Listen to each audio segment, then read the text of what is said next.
안녕하세요. 오늘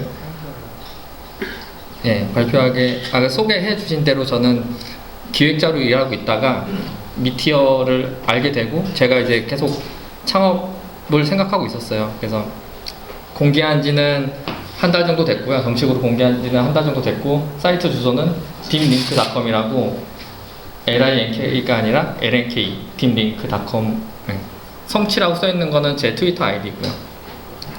제가 발표할 제목은 하루 2천만 PV 후에 알게 된 점과 개선한 부분들입니다. 사이트는 이렇게 생겼고요. 어떻게 보면 레딧 같은 거라고 생각하실 수도 있고, 한국에는 DC 인사이드 그런 곳에서 사람들이 유머를 공유하고 속보를 공유하고 거기서 댓글 달고 그러는 거를 이제 거기에만 집중해서 만든 사이트거든요. 그래서 한 달 정도, 한 2주, 3주 됐나? 그때쯤에 갑자기 제가 이제 페이스북에 공유했던 이 딥링크 콘텐츠가 사람들이 공유가 많이 돼서 사람들이 많이 몰린 적이 있었어요. 근데 저는 그런 거 생각 안 하고 몇 달 동안은 그냥 광고도 안 달고 테스트, 기능 개선하고 그런 걸로 생각하고 있었거든요. 근데 갑자기 사람들이 몰려서 이런 거 전혀 안 하고 있었는데, 그날 피크 타임에는 동시 접속자가 1,600명이 거의 24시간 정도 유지가 됐고요. 그 다음에 분당 페이지 뷰는 3만에서 5만을 왔다 갔다 했었어요. 그래서 이게 이틀 동안의 기록이거든요. 제가 이제 새벽까지 잠 안 자면서 계속 지켜본 건데, 그래프를 보면은 굉장히 널뛰기를 하거든요. 쑥 들어간 부분은 제가 이제 테스트를 하다가 실패를 해서 사람들이 못 들어올 때 그것도 새벽에 했는데 저렇게 되더라고요. 그래서 다시 올라갔다가 또 작은 실수를 하면 저렇게 굴곡이 작고요. 큰 실수를 하면 저렇게 뚝 떨어지고 그 다음에 이제 안 올라가더라고요. 근데 대부분이 이제 페이스북으로 들어온 신규 사용자였어요. 보시면은 페이지 뷰는 높지만 새로운 세션 수가 84%잖아요. 실제로는 90%도 넘었거든요. 그래서 서버 상황이 어떻게 됐냐면은, 저는 이게 다 공개를 하자면은 아마존 EC2에 기본 서버가 있어요. M3 미디엄이라고 그걸 한 대를 썼었거든요. 그게 시작하는 스펙이니까. 근데 거기서 CPU가 계속 99%를 유지가 됐어요. 저걸 어떻게 할지 몰라서 저 상태로 거의 하루 정도 더 썼고요. 대신에 아마존 EC2 M3 미디엄이 램이 3.7기가인가 그럴 거예요. 근데 그거를 10%밖에 안 쓰더라고요. 그러니까 사람이 아무리 많이 몰려도 램은 항상 비슷하게 쓰고 있었고요. 그걸 몰랐던 거죠. 어디 설명되어 있는 게 없으니까. 그리고 DB는 아마존을 쓰는 게 아니라 컴포즈라고 몽고DB를 호스팅해주는 서비스가 있어요. 그거는 왜 저거 썼냐면, 제가 혼자 하고 있으니까 이거를 관리를 저쪽에서 이제 해주니까 제가 그걸 썼는데, 저거는 큰 문제가 없었고요. 사람이 몰려도. 그래서 중간에 아까 완전히 쑥 떨어졌을 때가 뭐였냐면은, 제가 아마존 로드 밸런서를 해보려고 그랬어요. 근데 이게 쓸 때가 미티어 1.0이 아니라 0.9대였거든요. 그때 아마존 로드 밸런서가 스티키 세션이라는 게, 저 두 가지가 지원이 돼야 로드 밸런스가 이제 자동으로 잘 되는데, 스티키 세션이 지원이 되지만 아마존에서 미티어에서 쓰는 웹소켓이 지원이 안 돼서 이거는 수동으로 해야 되는데, 제가 저기에 대한 이해가 부족해가지고 그냥 트래픽이 그냥 뚝 떨어지는 것만 보고 다시 원래대로 복구를 했어요.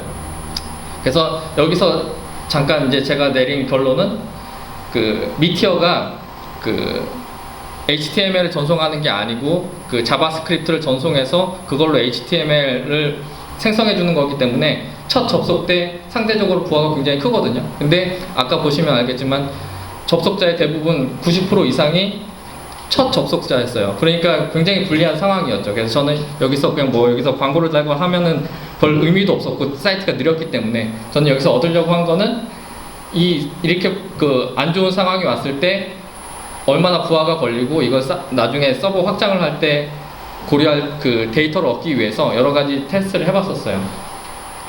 근데 첫 접속 때 불리하지만 실제로는 이제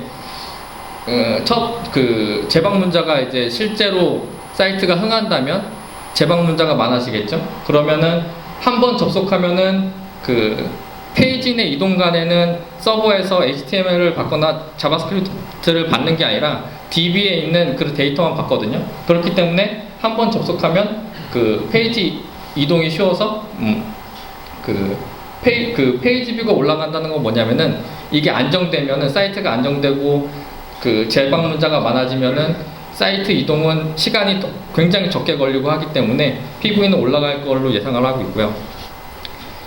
이 일을 겪고 난 다음에 이제 바꾼 부분들은 원래는 이게 로드 밸런서를 하려고 그랬는데 그냥 서버 사양을 올렸어요. M3 미디엄에서 M3 라지로 올려서 뭐 그거를 그냥 극복했었고요. 그 다음에 몽고DB의 OP로그, 아까 전에 그 미티어 설명할 때 그 개념도에서 그 클라이언트가 OP로그처럼 동작을 한다는 그런 개념도가 있었는데 이거를 켜주지 않으면은 활성화가 되지 않거든요.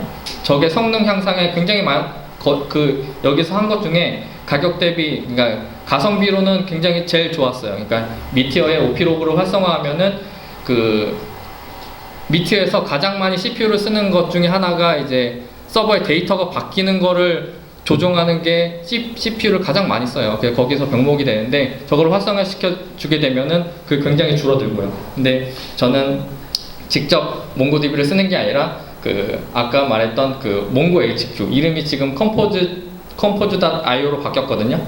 저기서 하게 되면은 웹에서 바로 OP로그를 켜고 미티어 실행할 때 몽고 오피로그 URL 해가지고 그 주소만 따서 넣으면은 바로 활성화가 돼요. 저거를 모르고 있었던 거죠. 그 다음에 제가 이제 서버 아마존에서 엔진X를 쓰고 있는데 gzip을 활성화시키면은 굉장히 많이 줄어들어요. 왜냐면은 이분들이 이제 서버에서 보내는 게 자바스크립트랑 CSS를 처음 접속하면 보내게 되는데 이게 다 텍스트로 되어 있기 때문에 압축률이 굉장히 좋거든요. 근데 그거를 하나하나 이제 몇 가지 타입이 있어요. CSS, 자바스크립트 몇 가지 타입을 엔진X에서 gzip으로 압축 전송을 하게 되면은 이것도 굉장히 성능에 도움이 되고요. 그 다음에 여기에서 이제 이게 끝나고 미티어 1.0이 나왔거든요. 1.0만 업그레이드만 해도 굉장히 성능이 좋아져요. 0.9대 저거를 겪어서 그런데 그냥 1.0 지금 쓰셔도 성능이 굉장히 좋아졌거든요. 1.0 업데이트하고 앱캐시라는 패키지를 설치하니까 그것도 굉장히 좋아졌어요. 앱캐시는 어떤 역할을 하냐면은 그 서버에서 받은 그 자바스크립트, CSS 파일을 브라우저에 저장해 놔요. 그러니까 원래는 접속할 때마다 그런 그 업데이트를 받고 하는데 일단은 그 서버에 최근 브라우저들이 지원하는 앱캐시를 미티어에서 지원해주는 패키지가 앱캐시라는 패키지가 있거든요.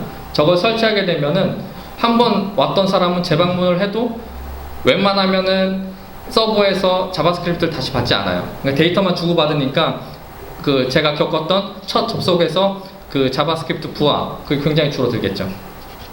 그래서 처음부터 알았으면 좋았을 것들, 몽고DB 오피록을 진작에 쓸 걸, 이걸 하고 제가 테스트를 해보니까 이 오른쪽에 있는 사진이 그거거든요.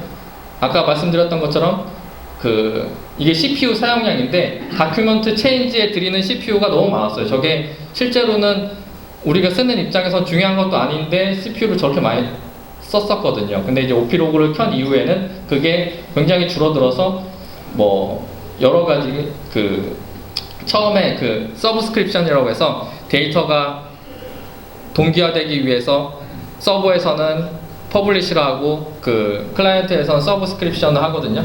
근데 그게 맨 위로 올라갔고 다큐먼트 체인지는 굉장히 CPU를 적게 쓰게 바뀌었어요. 그게 처음에 알게 된 게 첫 번째고요. 두 번째는 CPU가 병목이 되고 이게 사람이 몰리면은 미티어에서는 CPU가 병목이 되고 메모리는 늘지 않는다는 걸 이제 알았으니까 이제 제가 이제 아마존이나 한국에는 뭐 유클라우드 비즈가 있겠죠.